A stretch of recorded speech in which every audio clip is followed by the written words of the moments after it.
Welcome to Peculiar Tales, the show where we dive into the stranger things in history, urban legends, ghost stories, and anything else we find, well, peculiar. I'm Dawn. And I'm Christy. Some mysteries leave behind only fragments. A rumor passed along from generations, a faded newspaper clipping, or a brief entry in a historical record. But every once in a while, a story appears that feels different. A story witnessed by dozens of people, documented while it was still unfolding, and a story so strange that even the people who experienced it struggled to explain what they had seen. In the winter of 1878, a modest home in a small town of Amherst, Nova Scotia, became the center of one of the most unsettling cases ever recorded in Canadian history. People claimed the house was under attack. Walls shook with violent knocking. Heavy objects moved without anyone touching them. Messages appeared where moments before there had been nothing, and random fires would spontaneously ignite. And at the center of all of this was a 19-year-old woman named Esther Cox. Over the course of several weeks, neighbors, doctors, visitors, and eventually a curious traveling actor would claim to witness the disturbances for themselves. Some believed they were seeing proof of something supernatural. Others insisted there had to be a rational explanation hiding somewhere beneath the chaos. But more than a century later, the events that took place in that small house still remained unexplained. In the late 19th century, Amherst was beginning to grow. The railway had brought industry and new workers into the region, transforming what had once been a quiet farming town into a busy small industrial center. But despite that growth, Amherst still had the feel of a small community. It was the kind of place where neighbors knew everyone, where unusual news spread quickly, and where stories, especially strange ones, could travel through town in a matter of hours. One of those stories began inside a modest two-story village cottage on Princess Street. The home belonged to Olive and her husband Daniel Teed. The house was modest but full. On the first floor there were 4 main rooms: a parlor, a dining room, a small sewing room, and a kitchen with a large pantry. Upstairs, the second floor contained 4 small bedrooms. At this time, it was said that 8 people were living in the home: Olive and Daniel Teed and their 2 young children, Willie and George Teed; Jenny Cox, Esther's sister; William Cox, Esther's brother; and John Teed, Daniel's brother. And among them was Esther, who had come to live with her married sister for work and family support. It was within the walls of this crowded, busy household that the disturbances first began.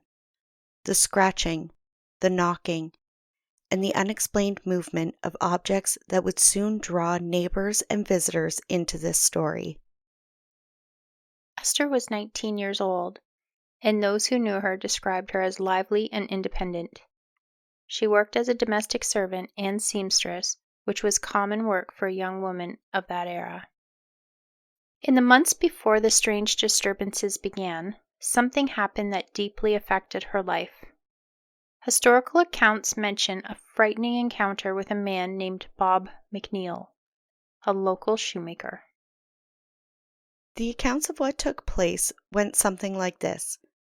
Esther and McNeil had been out riding in McNeil's carriage when he suddenly stopped the carriage and pointed a gun at her and demanded that she get out. Frightened by the situation, but more so what he would do if she obeyed, Esther refused to get out and remained in the carriage. At that moment, the sound of another carriage approaching made McNeil hesitate. He put the gun away and ultimately drove Esther safely back to her home. Local rumors about McNeil had claimed he had a disturbing habit of skinning cats alive. Modern historian Laura Green, in her book Haunted Girl, Esther Cox and the Great Amherst Mystery, notes that those close to Esther afterward observed a noticeable change in her behavior. She appeared anxious, restless, and easily frightened, a vulnerability that may have made her the focus of the strange and escalating disturbances that soon followed. Whatever emotional strain Esther may have been carrying at that time, it wasn't long before strange things began happening inside the Teed household. The earliest disturbances were subtle. Members of the household began hearing scratching sounds inside the walls. At first, the explanation seemed simple. Old wooden houses often had mice or rats moving through the walls. And this reminds me of the episode we did on the exorcism of Roland Doe and how it initially started because they thought they had rats in the walls. Yeah, most of the time you hear scratches, just get a priest. Right? It's not rats. No. But these sounds behaved strangely. They would begin sudden, grow louder, and then stop entirely. Sometimes the scratches seemed to move from one wall to another, as though something unseen was traveling through the structure of the house. And then the scratches changed. They became knocking. That's where you need the priest. Sharp knocks echoed through the house. Not the creaks of the wood or settling boards, but deliberate, solid blows. Sometimes 3 at a time, sometimes loud enough to be heard in other rooms. The family searched the house and even stepped outside to see if someone was playing a prank. But they found nothing, and the knocking continued. Then, one night, something happened that frightened the household enough that they could no longer ignore what was happening. Esther and her sister Olive were laying in bed together. They heard a rustling sound near their pillow. At first, they thought the children had entered the room, but when they looked, the room was empty. Then they noticed something strange. The pillow beside them had begun to move. According to both women, it slowly began to rise. The fabric stretched tight, swelling upward as though something inside it was expanding. Then suddenly, the pillow burst. Feathers exploded into the air, filling the room, and their screams brought the rest of the family running upstairs. But when everybody arrived, the movement had stopped. Only feathers remained, drifting slowly to the floor. After that night, the disturbances became more aggressive. Objects began moving around the house.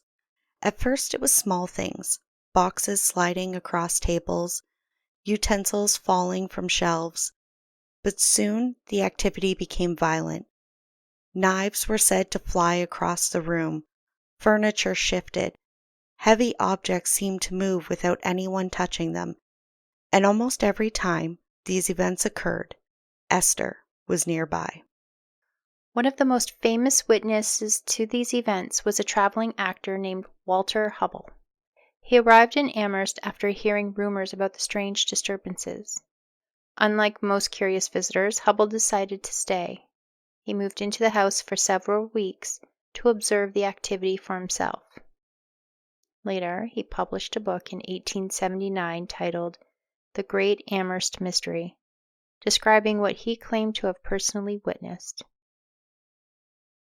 In Hubble's accounts, disturbances often occurred sudden and without warning.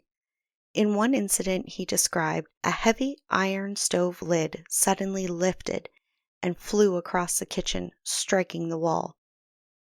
Several witnesses were present. None claimed to have touched it. Hubble wrote that objects sometimes seemed to move with tremendous force. In one instance, a piece of plaster reportedly burst outward from the wall as though struck from the inside. Hubble also described incidents involving stones appearing inside the house. On one occasion, a stone reportedly crashed through a window and landed on the floor. When witnesses rushed outside to see who might have thrown it, they found no one nearby and no footprints in the snow. Another moment described by Hubble involved Esther's bed. While she was laying on it, the bed reportedly began to shake violently and slide across the floor. Witnesses grabbed the frame in an attempt to hold it still, but according to Hubble, The shaking continued even while several people held on to it. Around this time, another disturbing detail began appearing in witness accounts. Esther sometimes spoke in a voice that people said did not sound like her own.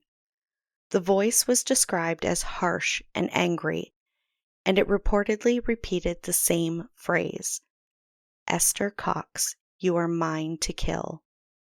One of the most wildly discussed events occurred during a visit from a local physician often identified in historical accounts, Dr. Corrette. The doctor had come to examine Esther and determine whether her symptoms might be medical. While he was present, loud knocking began in the room. Then, according to the accounts recorded by Hubble, marks began appearing in the plaster above Esther's bed. Witnesses said the marks slowly formed words. The message reportedly read, "Esther Cox, you are mine to kill." Eventually, the disturbances became so disruptive that Esther left the Teed home. But according to reports, the strange activity did not stop. In one place where she stayed, a fire reportedly broke out soon after she arrived. Another incident occurred during a church service. Witnesses claimed loud knocking sounds began coming from the pew where Esther sat. The congregation reportedly turned to stare as the noise echoed through the church. More than a century later, historians and researchers still debate what truly happened in Amherst. One explanation is that the disturbances were a classic example of poltergeist activity. Poltergeist cases often involve unexplained moving objects and loud knocking sounds, and are frequently associated with individuals experiencing emotional distress. I've heard of this theory. Right? Now, poltergeist would definitely explain, moving objects and stuff like that. But it is very similar to stories like we mentioned earlier that we've done where somebody was possessed. By a demon. Mm-hmm. Or you even have the Beldone mystery that we did too, with the flying rocks coming through, and that was a curse. These people needed a witch then, because that witch in that story took care of everything. Yeah, exactly. She waited a little while, but she took care of it. She figured it out. Yeah. So I feel that this sounds a lot like poltergeist or demonic activity, right? Right. Like you have somebody that no matter where they go, Right. it's happening. So it's not just like an item that's brought into the home or being worn by somebody. Right. It's the person itself. Right. With this theory, you would assume that it's the person themselves that's haunted. Right. Not the place, but the person. That's right. Because multiple places that she moved still had events happening. So after she left, then it's like it lingered, or she No, left. it followed her. So wherever she moved next had things happen, like spontaneous fires.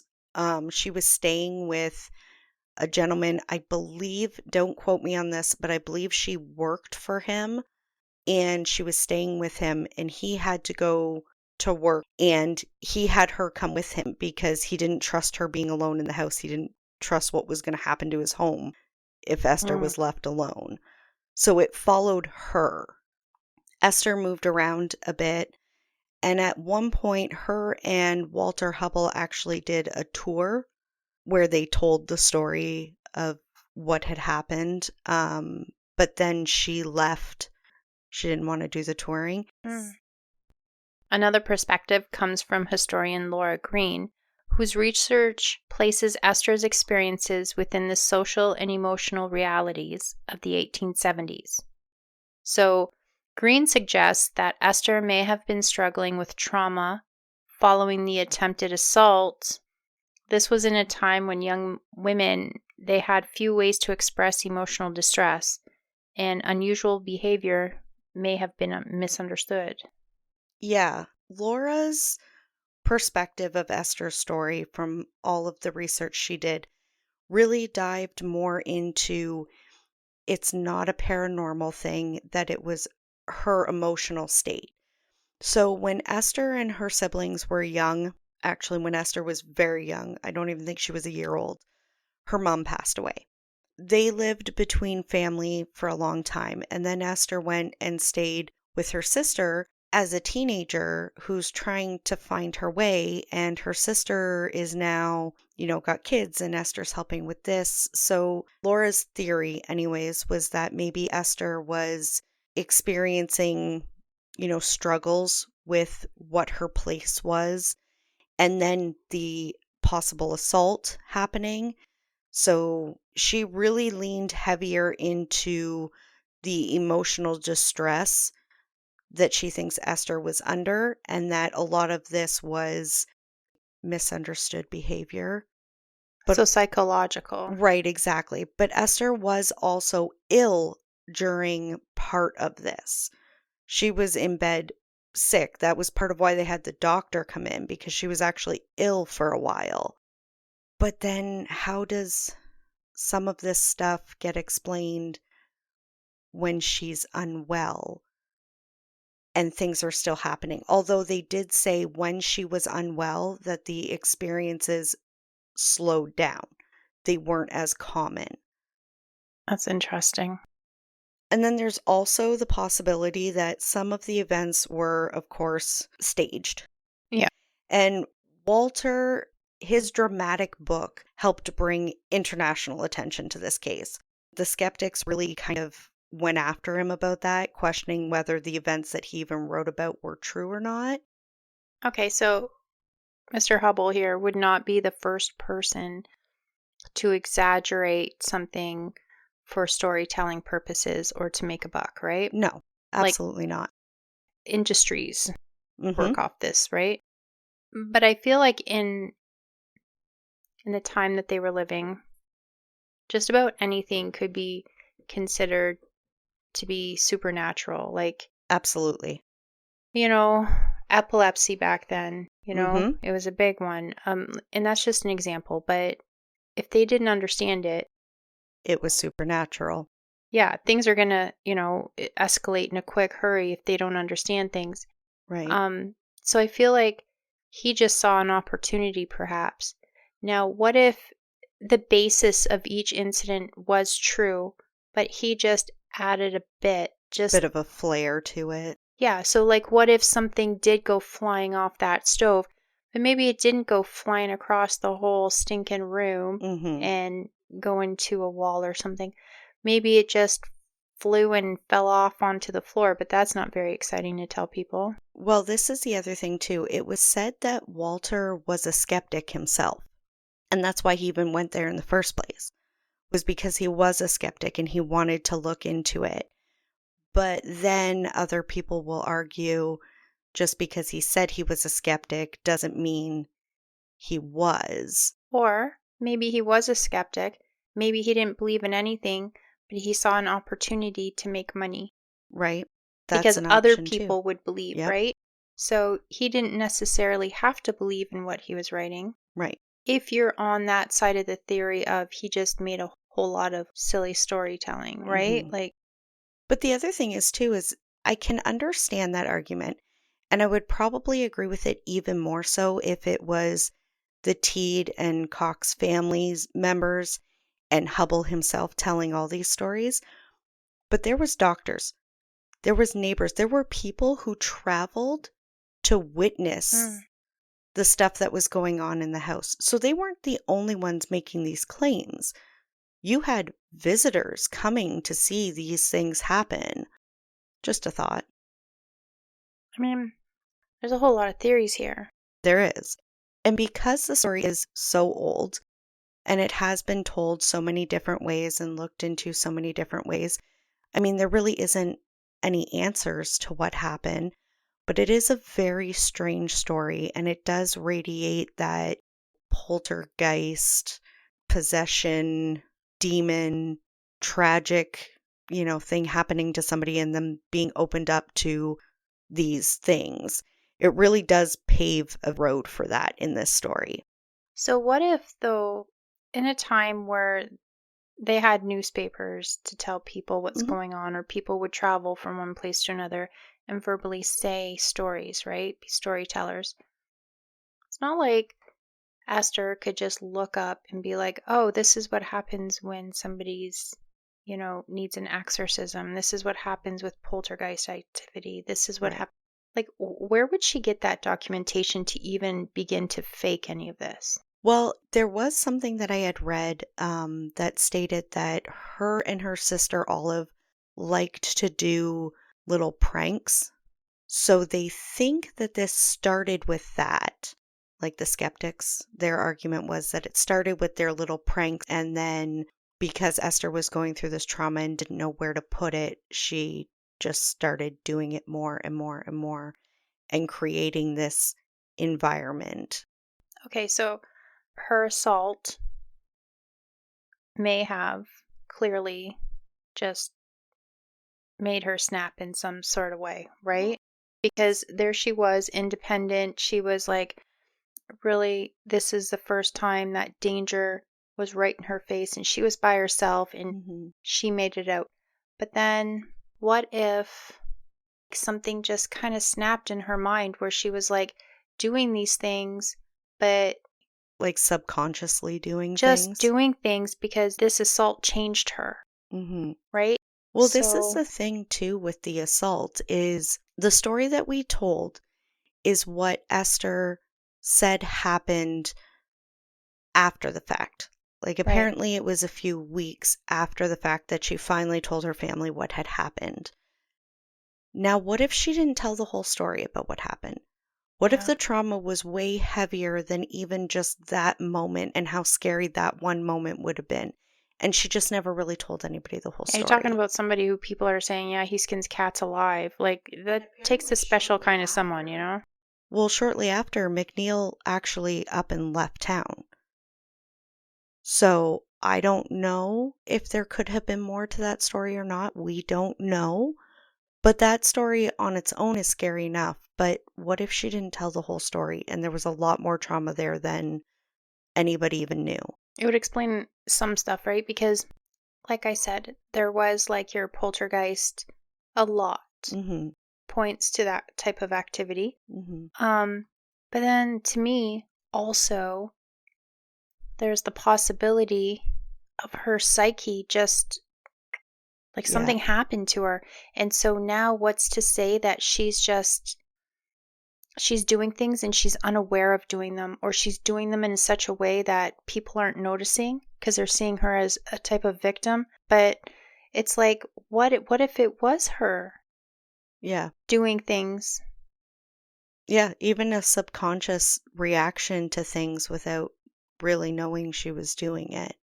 right? If she's unaware of what she's doing. Now, that would explain some things, but it doesn't explain spontaneous fires. So, when it said knives were thrown, apparently Esther actually got hit by a knife twice. Not one time it flew and it hit her, one time it flew and it hit her. Apparently, a knife flew through the air and stabbed her twice in the back What? and then dropped to the ground. What? Yeah. So, that was another story that was told. So okay, wait. So there's a knife. Hmm. I'm assuming they're in the kitchen, Yep. and knife goes flying, Hmm. but she doesn't see. No, because her back was to it. Her back was to it. Was there anybody else in that room? Yes, apparently there were witnesses to this account, and that's how they seen it. They had witnessed that the People knife seen went the knife flying across, just being wielded. hmm and it struck her twice in the back and fell to the ground. That was the story that was told. Okay, so as we've pointed out in previous episodes, I do get curious, and I would go to where like be like, what's that about? That's me. Yeah. If I'm sitting in a room Hmm. and I see a utensil being wielded by an invisible force Hmm. and goes into a human being's back, out and back and then down, I'm sorry, but as that thing's falling, I am going out the door. Right. I will buy new things. My things will now stay there. I am just going to take my own self and go away. Now, apparently, according to this story, the knife, and if I'm remembering and understanding this portion of the story correctly, it didn't go deep into her, but it did stab her twice. Like, did it stab her or did it hit her and then it hit her again on the way down? No, like twice in the back. So not like in the back and then on the butt cheek on the way down or something. Like twice in the back and then fell. Through all these theories, things just keep being pointed towards the paranormal. Mm-hmm. Like to supernatural, I should say. Yeah. Wow. More than a century later, the Amherst mystery still sits in that strange place between history and legend. Too many people claim to witness the unsettling account for the story to disappear completely. Yet, the details remain just uncertain enough to keep the mystery alive. Was it a genuine haunting, a psychological response to trauma, a carefully exaggerated story that grew larger with each retelling, or perhaps something far stranger? What we do know is that for a brief moment in 1878, a small house on Princess Street in Amherst became the center of a mystery that continues to fascinate people to this day. Like so many stories we experience here on Peculiar Tales, some questions remain unanswered. And as always, thank you for joining us on Peculiar Tales. If you enjoyed this episode, we'd love to hear from you. Leave a comment, a review, or a rating wherever you listen. It truly helps these stories find their way to new listeners. Be sure to follow us so you never miss an episode. And until the Peculiar calls again for another tale, bye for now.